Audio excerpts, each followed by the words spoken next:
اخيرا وصلنا. ازيكم يا حبايب ام رفاين؟ طبعا يا ام رفاين دي جايه منين؟ لسه جايين من الدرس حالا. قلنا نجيب شويه حاجات من السوق، خس بقى وجرجير وسريس بقى عشان المسقعه واستفندي بقى ومروقين الدنيا. ايه تاني يا رفاين؟ هات الكيس ده كمان اللي انت رميتيه. قلنا نصبح عليكم كده يا جماعه لان ما لحقناش نزلنا صحه، ما لحقناش نجيب ايه نصبح عليكم. دول افشار عشان السهره صباح النهارده الخميس يا جماعه، والبان بقى وبتاع الربان.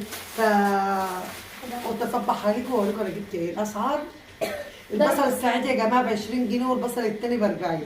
فعادي صعيدي نجيب بصل صعيدي ما ب 20 جنيه. ايه المشكله؟ بشويه خس بقى يستاهلوا بقكم مع شويه جرجير، بس الميه قطعه فمش مش يعني ما فيش وقت اللي فيش ميه اللي احنا نغسل بيها الحاجات دي. فصباح الخير يا احلى ناس في الدنيا، ادخلوا على قناتي عشان تشوفوا فيديو الكيكه الشوكولاته وعشان تشوفوا كل حاجه. لكاكه.